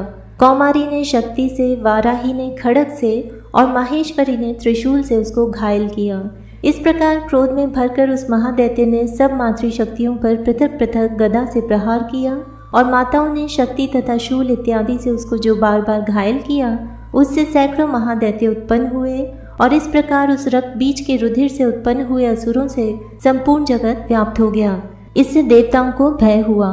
देवताओं को भयभीत देकर चंडिका ने काली से कहा, हे चामुंडे, अपने मुख को बड़ा करो और मेरे शस्त्रघात से उत्पन्न हुए रक्त बिंदुओं तथा रक्त बिंदुओं से उत्पन्न हुए महाअसुरों को तुम अपने इस मुख से भक्षण करती जाओ। इस प्रकार रक्त बिंदुओं से उत्पन्न हुए महादैत्यों को भक्षण करती हुई तुम रणभूमि में विचरो। इस प्रकार रक्त क्षीण होने से यह दैत्य नष्ट हो जाएगा। तुम्हारे भक्षण करने के कारण अन्य दैत्य उत्पन्न नहीं होंगे। काली से इस प्रकार कहकर चंडिका देवी ने रक्तबीज पर अपने त्रिशूल से प्रहार किया और काली देवी ने अपने मुख में उसका रक्त ले लिया। तब उसने गदा से चंडिका पर प्रहार किया। प्रहार से चंडिका को तनिक भी कष्ट न हुआ, किंतु रक्तबीज के शरीर से बहुत सा रक्त बहने लगा, लेकिन उसके गिरने के साथ ही काली ने उसको अपने मुख में ले लिया। काली के मुख में उस रक्त से जो असुर उत्पन्न हुए उनको उसने भक्षण कर लिया और रक्त को पीती गई। तदनंतर देवी ने रक्तबीज को, जिसका कि खून काली ने पी लिया था, चंडिका ने उस दैत्य को वज्र, बाण, खड़ग तथा रिष्टि इत्यादि से मार डाला। हे राजन, अनेक प्रकार के शस्त्रों से मारा हुआ और खून से वंचित वह महादैत्य रक्तबीज पृथ्वी पर गिर पड़ा। हे राजन, उसके गिरने से देवता अत्यंत प्रसन्न हुए और माताएं उन असुरों का रक्त पीने के पश्चात उद्धत होकर नृत्य करने लगीं। जय माता दी। जय माता दी। 9वां अध्याय, निशुंभ वध। राजा ने कहा, हे ऋषिराज, आपने रक्तबीज के वध से संबंध रखने वाला वृत्तांत मुझे सुनाया। अब मैं रक्तबीज के मरने के पश्चात क्रोध में भरे हुए निशुंभ और शुंभ ने जो कर्म किया वह सुनना चाहता हूँ। महर्षि मेधा ने कहा, रक्तबीज के मारे जाने पर शुंभ और निशुंभ को बड़ा क्रोध आया और अपनी बहुत बड़ी सेना का इस प्रकार सर्वनाश होते देखकर निशुंभ देवी पर आक्रमण करने के लिए दौड़ा। उसके साथ बहुत से बड़े बड़े असुर देवी को मारने के वास्ते दौड़े और महापराक्रमी शुंभ अपनी सेना सहित चंडिका को मारने के लिए आगे बढ़ा। फिर शुंभ और निशुंभ का देवी से घोर युद्ध होने लगा और वह दोनों असुर इस प्रकार देवी पर बाण फेंकने लगे जैसे मेघों से वर्षा हो रही हो। उन दोनों के चलाए हुए बाणों को देवी ने अपने बाणों से काट डाला और अपने शस्त्रों की वर्षा से उन दोनों दैत्यों को चोट पहुंचाई। निशुंभ ने तीक्ष्ण तलवार और चमकती हुई ढाल लेकर देवी के सिंह पर आक्रमण किया। अपने वाहन को चोट पहुंची हुई देखकर देवी ने अपने क्षुरप्र नामक बाण से निशुंभ की तलवार व ढाल दोनों को ही काट डाला। तलवार और ढाल कट जाने पर निशुंभ ने देवी पर शक्ति से प्रहार किया। देवी ने अपने चक्र से उसके 2 टुकड़े कर दिए। फिर क्या था, दैत्य मारे क्रोध के जल भुन गया और उसने देवी के मारने के लिए उसकी ओर शूल फेंका, किंतु देवी ने अपने मुक्के से उसको चूर चूर कर डाला। फिर उसने देवी पर गदा से प्रहार किया, परंतु देवी ने त्रिशूल से गदा को भस्म कर डाला। इसके पश्चात वह फरसा हाथ में लेकर देवी की ओर लपका।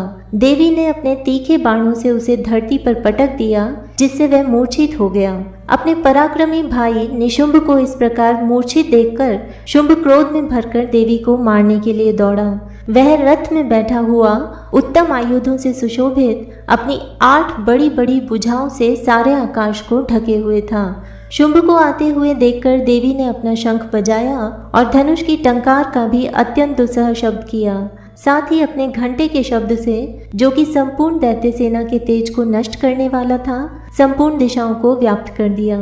इसके पश्चात देवी के सिंह ने भी अपनी दहाड़ से, जिसे सुन बड़े बड़े बलवानों का मत चूर चूर हो जाता था, आकाश, पृथ्वी और 10 दिशाओं को पूरित कर दिया। फिर आकाश में उछलकर काली ने अपने दांतों तथा हाथों को पृथ्वी पर पटका। उसके ऐसा करने से ऐसा शब्द हुआ जिससे कि उससे पहले के सभी शब्द शांत हो गए।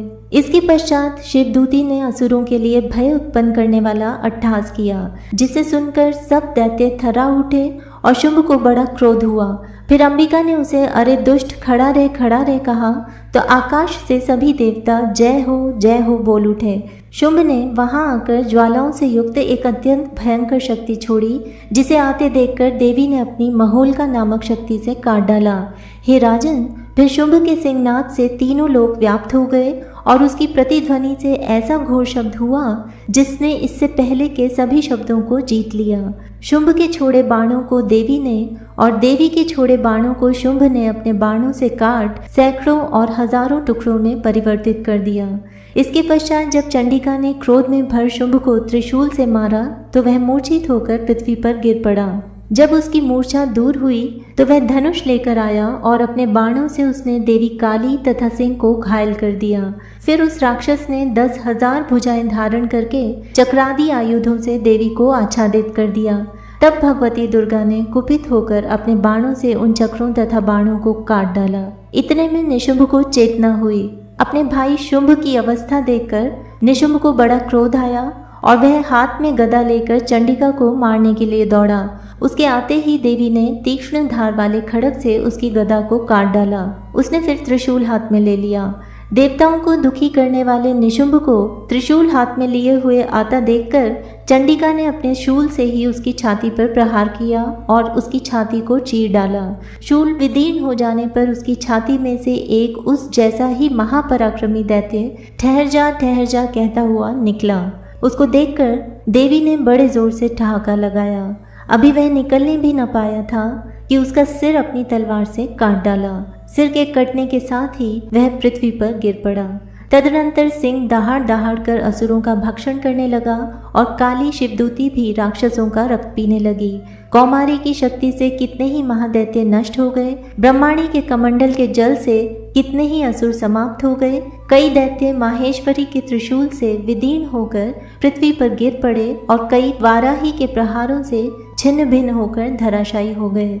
वैष्णवी ने भी अपने चक्र से बड़े बड़े महापराक्रमियों का कचूमर निकालकर उन्हें यमलोक भेज दिया और ऐन्द्री से कितने ही महाबली राक्षस टुकड़े टुकड़े हो गए। कई दैत्य मारे गए, कई भाग गए और कितने ही काली शिवदूती और सिंह ने भक्षण कर लिए। जय माता दी। जय माता दी। 10वां अध्याय। शुंभ वध। महर्षि मेधा ने कहा, हे राजन, अपने प्यारे भाई को मरा हुआ तथा सेना को नष्ट हुई देखकर क्रोध में भरकर दैत्यराज शुंभ कहने लगा, दुष्ट दुर्गे, तू अहंकार से गर्व मत कर, क्योंकि तू दूसरों के बल पर लड़ रही है।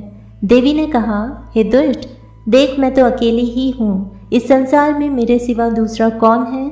यह सब मेरी शक्तियाँ हैं। देख, यह सब की सब मुझ में प्रविष्ट हो रही हैं। इसके पश्चात ब्रह्माणी आदि सब देवियाँ उस देवी के शरीर में लीन हो गई और देवी अकेली रह गई। तब देवी ने कहा, मैं अपनी ऐश्वर्य शक्ति से अनेक रूपों में यहाँ उपस्थित हुई थी। उन सब रूपों को मैंने समेट लिया है। अब अकेली ही यहाँ खड़ी हूँ, तुम भी यहीं ठहरो। महर्षि मेधा ने कहा, तब देवताओं तथा राक्षसों के देखते देखते देवी तथा शुंभ में भयंकर युद्ध होने लगा। अंबिका देवी ने सैकड़ों अस्त्र शस्त्र छोड़े, उधर दैत्यराज ने भी भयंकर अस्त्रों का प्रहार आरंभ कर दिया। देवी के छोड़े हुए सैकड़ों अस्त्रों को दैत्य ने अपने अस्त्रों द्वारा काट डाला। इसी प्रकार शुंभ ने जो अस्त्र छोड़े, उनको देवी ने अपनी भयंकर हुंकार के द्वारा ही काट डाला। दैत्य ने जब सैकड़ों बाण छोड़कर देवी को ढक दिया, तो क्रोध में भरकर देवी ने अपने बाणों से उसका धनुष नष्ट कर डाला। धनुष कट जाने पर दैत्येंद्र ने शक्ति चलाई, लेकिन देवी ने उसे भी काटकर फेंक दिया। फिर दैत्येंद्र चमकती हुई ढाल लेकर देवी की ओर दौड़ा, किंतु जब वह देवी के समीप पहुंचा तो देवी ने अपने तीक्ष्ण बाणों से उसकी चमकने वाली ढाल को भी काट डाला। फिर दैत्येंद्र का घोड़ा मर गया, रथ टूट गया, सारथी मारा गया। तब वह भयंकर मुद्गर लेकर देवी पर आक्रमण करने के लिए चला, किंतु देवी ने अपने तीक्ष्ण बाणों से उसके मुद्गर को भी काट दिया। इस प्रकार दैत्य ने क्रोध में भरकर देवी की छाती में बड़े जोर से एक मुक्का मारा। दैत्य ने जब देवी को मुक्का मारा तो देवी ने भी उसकी छाती में जोर से एक थप्पड़ मारा। थप्पड़ खाकर पहले तो दैत्य पृथ्वी पर गिर पड़ा, किंतु तुरंत ही वह उठ खड़ा हुआ। फिर वह देवी को पकड़कर आकाश की ओर उछला और वहां जाकर दोनों में युद्ध होने लगा। वह युद्ध ऋषियों व देवताओं को आश्चर्य में डालने वाला था। देवी आकाश में दैत्य के साथ बहुत देर तक युद्ध करती रही। फिर देवी ने उसे आकाश में घुमाकर पृथ्वी पर गिरा दिया। दुष्टात्मा दैत्य पुनः उठकर देवी को मारने के लिए दौड़ा।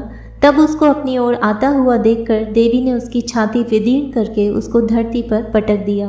देवी के त्रिशूल से घायल होने पर उस दैत्य के प्राण पखेरु उड़ गए और उसके मरने पर समुद्र, द्वीप, पर्वत और पृथ्वी सब कांपने लग गए। तदनंतर उस दुष्टात्मा के मरने से संपूर्ण जगत प्रसन्न व स्वस्थ हो गया तथा आकाश निर्मल हो गया।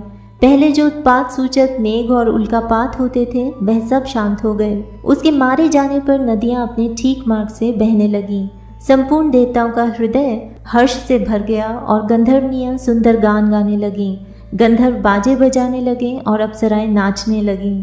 पवित्र वायु बहने लगी, सूर्य की कांति स्वच्छ हो गई, यज्ञशालाओं की बुझी हुई अग्नि अपने आप प्रज्वलित हो उठी तथा चारों दिशाओं में शांति फैल गई। जय माता दी। जय माता दी। 11वां अध्याय, देवताओं का देवी की स्तुति करना और देवी का देवताओं को वरदान देना। महर्षि मेधा कहते हैं, दैत्य के मारे जाने पर इंद्रादि देवता अग्नि को आगे करके कात्यायनी देवी की स्तुति करने लगे। उस समय अभीष्ट की प्राप्ति के कारण उनके मुख खिले हुए थे। देवताओं ने कहा, हे शरणागतों के दुख दूर करने वाली देवी, तुम प्रसन्न हो। हे संपूर्ण जगत की माता, तुम प्रसन्न हो। विश्वेश्वरी, तुम विश्व की रक्षा करो, क्योंकि तुम इस चर और अचर की ईश्वरी हो। हे देवी, तुम संपूर्ण जगत की आधार रूप हो, क्योंकि तुम पृथ्वी रूप में भी स्थित हो और अत्यंत पराक्रम वाली देवी हो। तुम विष्णु की शक्ति हो और विश्व की बीज परम माया हो, और तुमने ही इस संपूर्ण जगत को मोहित कर रखा है। तुम्हारे प्रसन्न होने पर ही यह पृथ्वी मोक्ष को प्राप्त होती है। हे देवी, संपूर्ण विद्याएं तुम्हारे ही भिन्न भिन्न स्वरूप हैं। इस जगत में जितनी स्त्रियां हैं वह सब तुम्हारी ही मूर्तियां हैं। एकमात्र तुमने ही इस जगत को व्याप्त कर रखा है। तुम्हारी स्तुति किस प्रकार हो सकती है, क्योंकि तुम परम बुद्धि रूप हो और संपूर्ण प्राणी रूप स्वर्ग और मुक्ति देने वाली हो। अतः इसी रूप में तुम्हारी स्तुति की गई है। तुम्हारी स्तुति के लिए इससे बढ़कर और क्या युक्तियां हो सकती हैं। संपूर्ण जनों के हृदय में बुद्धि रूप होकर निवास करने वाली, स्वर्ग तथा मोक्ष प्रदान करने वाली हे नारायणी देवी, तुमको नमस्कार है। कला काष्ठा आदि रूप से अवस्थाओं को परिवर्तन की ओर ले जाने वाली तथा प्राणियों का अंत करने वाली नारायणी, तुमको नमस्कार है। हे नारायणी, संपूर्ण मंगलों के मंगल रूप वाली, हे शिवे, हे संपूर्ण प्रयोजनों को सिद्ध करने वाली, हे शरणागत वत्सला 3 नेत्रों वाली गौरी, तुमको नमस्कार है। सृष्टि, स्थिति तथा संहार की शक्ति भूता सनातनी देवी, गुणों का आधार तथा सर्व सुखमयी नारायणी, तुमको नमस्कार है। हे शरण में आए हुए शरणागतों, दीन दुखियों की रक्षा में तत्पर, संपूर्ण पीड़ाओं को हरने वाली, हे नारायणी, तुमको नमस्कार है। हे नारायणी, तुम ब्रह्माणी का रूप धारण करके हंसों से जुते हुए विमान पर बैठती हो तथा कुश से अभिमंत्रित जल छिड़कती रहती हो, तुम्हें नमस्कार है। माहेश्वरी रूप से त्रिशूल, चंद्रमा और सर्पों को धारण करने वाली, हे महावृषभ वाहन वाली नारायणी, तुम्हें नमस्कार है। मोरों तथा कुक्कुटों से घिरी रहने वाली, महाशक्ति को धारण करने वाली, हे कौमारी रूप धारिणी निष्पाप नारायणी, तुम्हें नमस्कार है। हे शंख, चक्र, गदा और शांख धनुष रूप आयुधों को धारण करने वाली वैष्णवी शक्ति रूपा नारायणी, तुम हम पर प्रसन्न हो, तुम्हें नमस्कार है। हे दांतों पर पृथ्वी धारण करने वाली वाराह रूपिणी कल्याणमयी नारायणी, तुम्हें नमस्कार है। हे उग्र नृसिंह रूप से दैत्यों को मारने वाली, त्रिभुवन की रक्षा में संलग्न रहने वाली नारायणी, तुम्हें नमस्कार है। हे मस्तक पर किरीट और हाथ में महावज्र धारण करने वाली, सहस्र नेत्रों के कारण उज्ज्वल वृत्रासुर के प्राण हरने वाली ऐन्द्री शक्ति, हे नारायणी, तुम्हें नमस्कार है। हे शिवदूती स्वरूप से दैत्यों के महामद को नष्ट करने वाली, हे घोर रूप वाली, हे महाशब्द वाली, हे नारायणी, तुम्हें नमस्कार है। दाढ़ों के कारण विकराल मुख वाली, मुंडमाला से विभूषित मुंडमर्दिनी चामुंडा रूपा नारायणी, तुम्हें नमस्कार है। हे लक्ष्मी, लज्जा, महाविद्या, श्रद्धा, पुष्टि, स्वधा, ध्रुवा, महारात्रि तथा महाविद्या रूपा नारायणी, तुमको नमस्कार है। हे मेधा, सरस्वती, सर्वोत्कृष्ट, ऐश्वर्य रूपिणी पार्वती, महाकाली, नियंता तथा ईश रूपिणी नारायणी, तुम्हें नमस्कार है। हे सर्व स्वरूप सर्वेश्वरी, सर्वशक्ति युक्त देवी, हमारी भय से रक्षा करो, तुम्हें नमस्कार है। हे कात्यायनी, तीनों नेत्रों से भूषित यह तेरा सौम्य मुख सब तरह के डरों से हमारी रक्षा करे, तुम्हें नमस्कार है। हे भद्रकाली, ज्वालाओं के समान भयंकर, अति उग्र एवं संपूर्ण असुरों को नष्ट करने वाला तुम्हारा त्रिशूल हमें भयों से बचावे, तुम्हें नमस्कार है। हे देवी, जो अपने शब्द से इस जगत को पूरित करके दैत्यों के तेज को नष्ट करता है, वह आपका घंटा इस प्रकार हमारी रक्षा करे जैसे कि माता अपने पुत्रों की रक्षा करती है। हे चंडिके, असुरों के रक्त और चर्बी से चर्चित जो आपकी तलवार है, वह हमारा मंगल करे, हम तुमको नमस्कार करते हैं। हे देवी, जब तुम प्रसन्न होती हो तो सब रोगों को नष्ट कर देती हो और जब रुष्ट हो जाती हो तो संपूर्ण वांछित कामनाओं को नष्ट कर देती हो, और जो मनुष्य तुम्हारी शरण में जाते हैं उन पर कभी विपत्ति नहीं आती, बल्कि तुम्हारी शरण में गए हुए मनुष्य दूसरों को आश्रय देने योग्य हो जाते हैं। अनेक रूपों से बहुत प्रकार की मूर्तियों को धारण करके इन धर्मद्रोही असुरों का तुमने संहार किया है, वह तुम्हारे सिवा और कौन कर सकता था। चतुर्दश विद्याएं, षट शास्त्र और चारों वेद तुम्हारे ही प्रकाश से प्रकाशित हैं, उनमें तुम्हारा ही वर्णन है। और जहाँ राक्षस, विषैले सर्प, शत्रुगण हैं, वहाँ और समुद्र के बीच में भी तुम साथ रहकर इस विश्व की रक्षा करती हो। हे विश्वेश्वरी, तुम विश्व का पालन करने वाली विश्व रूपा हो, इसलिए संपूर्ण विश्व को धारण करती हो। इसीलिए ब्रह्मा, विष्णु, महेश की भी वंदनीय हो। जो भक्ति पूर्वक तुमको नमस्कार करते हैं, वह विश्व को आश्रय देने वाले बन जाते हैं। हे देवी, तुम प्रसन्न हो और असुरों को मारकर जिस प्रकार हमारी रक्षा की है, वैसे ही हमारे शत्रुओं से सदा हमारी रक्षा करती रहो। संपूर्ण जगत के पाप नष्ट कर दो और पापों तथा उनके फल स्वरूप होने वाली महामारी आदि बड़े बड़े उपद्रवों को शीघ्र ही दूर कर दो। विश्व की पीड़ा को हरने वाली देवी, शरण में पड़े हुओं पर प्रसन्न हो। त्रिलोक निवासियों की पूजनीय परमेश्वरी, हम लोगों को वरदान दो। देवी ने कहा, हे देवताओं, मैं तुमको वर देने के लिए तैयार हूँ। आपकी जैसी इच्छा हो वैसा वर मांग लो, मैं तुमको दूंगी। देवताओं ने कहा, हे सर्वेश्वरी, त्रिलोकी के निवासियों की समस्त पीड़ाओं को तुम इसी प्रकार हरती रहो और हमारे शत्रुओं को इसी प्रकार नष्ट करती रहो। देवी ने कहा, वैवस्वत मनवंतर के 28वें युग में 2 और महाअसुर शुंभ और निशुंभ उत्पन्न होंगे। उस समय मैं नंदगोप के घर से यशोदा के गर्भ से उत्पन्न होकर विंध्याचल पर्वत पर शुंभ और निशुंभ का संहार करूंगी। फिर अत्यंत भयंकर रूप से पृथ्वी पर अवतीर्ण होकर मैं वैप्रचित्ति नामक दानवों का नाश करूंगी। उन भयंकर महाअसुरों को भक्षण करते समय मेरे दांत अनार के पुष्प के समान लाल होंगे। इसके पश्चात स्वर्ग में देवता और पृथ्वी पर मनुष्य मेरी स्तुति करते हुए मुझे रक्तदंतिका कहेंगे। फिर जब 100 वर्षों तक वर्षा नहीं होगी तो मैं ऋषियों की स्तुति करने पर आयोनिज नाम से प्रकट होंगी और अपने 100 नेत्रों से ऋषियों की ओर देखूंगी। अतः मनुष्य शताक्षी नाम से मेरा कीर्तन करेंगे। उसी समय मैं अपने शरीर से उत्पन्न हुए प्राणों की रक्षा करने वाले शाकों द्वारा सब प्राणियों का पालन करूंगी और तब इस पृथ्वी पर शाकंभरी के नाम से विख्यात होंगी। और इसी अवतार में मैं दुर्ग नामक महाअसुर का वध करूंगी और इससे मैं दुर्गा देवी के नाम से प्रसिद्ध होंगी। इसके पश्चात जब मैं भयानक रूप धारण करके हिमालय निवासी ऋषियों महर्षियों की रक्षा करूंगी तब भीमा देवी के नाम से मेरी ख्याति होगी। और फिर जब अरुण नामक असुर तीनों लोगों को पीड़ित करेगा तब मैं असंख्य भ्रमरों का रूप धारण करके उस महादैत्य का वध करूंगी। तब स्वर्ग में देवता और मृत्युलोक में मनुष्य मेरी स्तुति करते हुए मुझे भ्रामरी नाम से पुकारेंगे। इस प्रकार जब जब पृथ्वी राक्षसों से पीड़ित होगी तब तब मैं अवतरित होकर शत्रुओं का नाश करूंगी। जय माता दी।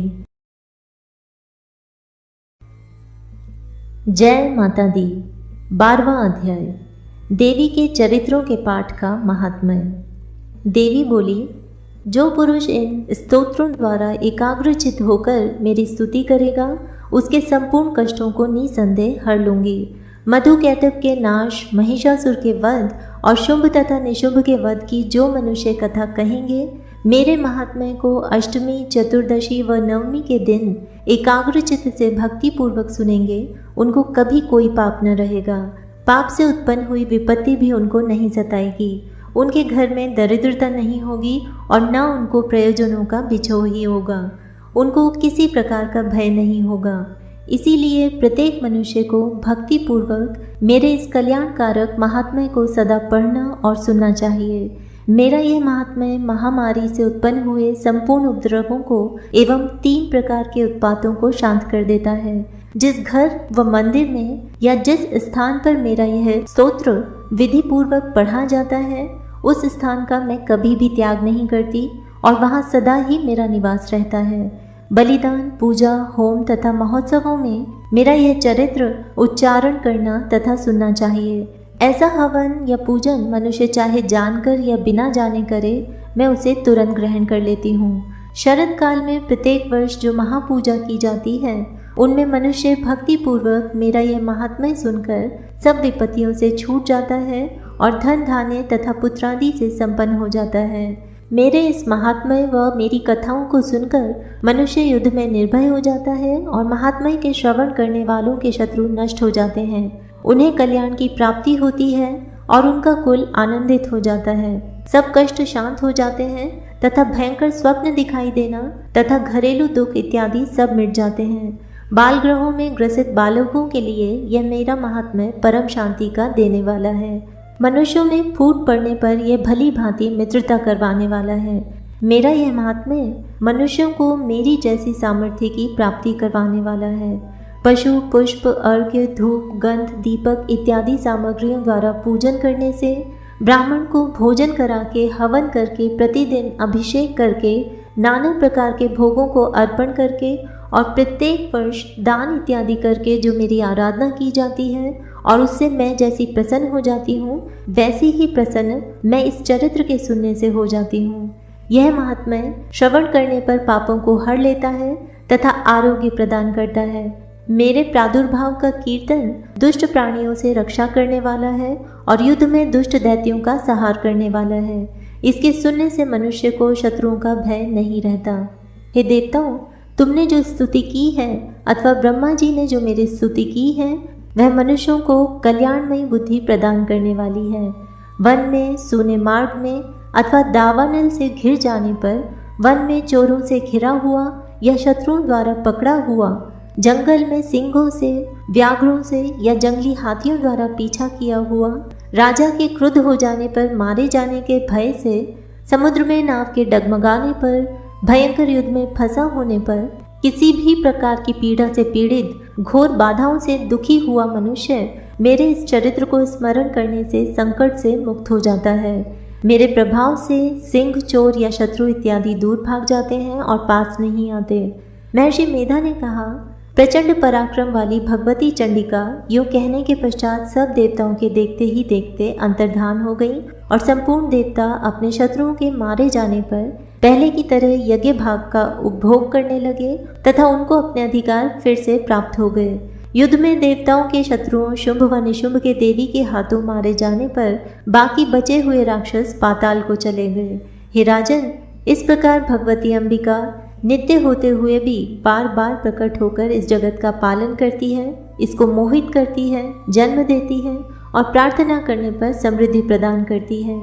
हे राजन, भगवती ही महाप्रलय के समय महामारी का रूप धारण करती है और वही संपूर्ण ब्रह्मांड में व्याप्त है और वही भगवती समय समय पर महाकाली तथा महामारी का रूप बनाती है और स्वयं अजन्मा होती हुई भी सृष्टि के रूप में प्रकट होती है। वह सनातनी देवी प्राणियों का पालन करती है और वही मनुष्य के अभ्युदय के समय घर में लक्ष्मी का रूप बनाकर स्थित हो जाती है तथा अभाव के समय दरिद्रता बनकर विनाश का कारण बन जाती है। पुष्प, धूप और गंध आदि से पूजन करके उसकी स्तुति करने से वह धन एवं पुत्र देती है और धर्म में शुभ बुद्धि प्रदान करती है। जय माता दी। जय माता दी। 13वां अध्याय। राजा सुरथ और वैश्य को देवी का वरदान। महर्षि मेधा ने कहा, हे राजन, इस प्रकार देवी के उत्तम महात्म्य का वर्णन मैंने तुमको सुनाया। जगत को धारण करने वाली इस देवी का ऐसा ही प्रभाव है। वही देवी ज्ञान के देने वाली है और भगवान विष्णु की इसी माया के प्रभाव से तुम और यह वैश्य तथा अन्य विवेकी जन मोहित होते हैं और भविष्य में मोहित होंगे। हे राजन, तुम इसी परमेश्वरी की शरण में जाओ। यही भगवती आराधना करने पर मनुष्य को भोग, स्वर्ग तथा मोक्ष प्रदान करती है। मार्कंडेय जी ने कहा, महर्षि मेधा की यह बात सुनकर राजा सुरथ ने उन उग्र व्रत वाले ऋषि को प्रणाम किया और राज्य के छिन जाने के कारण उसके मन में अत्यंत ग्लानि हुई और वह राजा तथा वैश्य तपस्या के लिए वन को चले गए और नदी के तट पर आसन लगाकर भगवती के दर्शनों के लिए तपस्या करने लगे। दोनों ने नदी के तट पर देवी की मूर्ति बनाई और पुष्प, धूप, दीप तथा हवन द्वारा उसका पूजन करने लगे। पहले उन्होंने आहार को कम कर दिया, फिर बिल्कुल निराहार रहकर भगवती में मन लगाकर एकाग्रता पूर्वक उसकी आराधना करने लगे। वह दोनों अपने शरीर के रक्त से देवी को बलि देते हुए 3 वर्ष तक लगातार भगवती की आराधना करते रहे।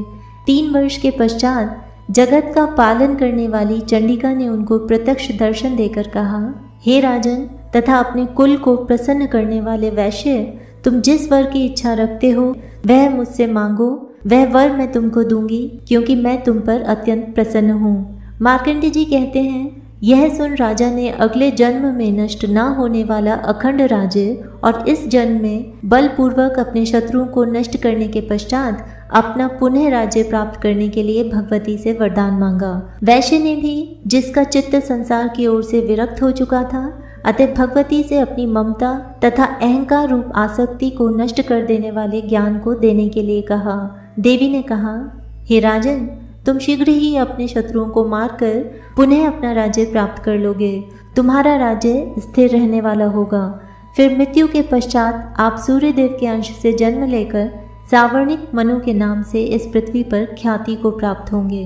हे वैश्य, कुल में श्रेष्ठ आपने जो मुझसे वर मांगा है वह मैं आपको देती हूँ। आपको मोक्ष के देने वाले ज्ञान की प्राप्ति होगी। मार्कंडेय जी कहते हैं, इस प्रकार उन दोनों को मनवांछित वर प्रदान कर तथा उनसे अपनी स्तुति सुनकर भगवती अंतर्धान हो गई और इस प्रकार क्षत्रियों में श्रेष्ठ वह राजा सुरथ भगवान सूर्यदेव से जन्म लेकर इस पृथ्वी पर सावर्णिक मनु के नाम से विख्यात होंगे। जय माता दी।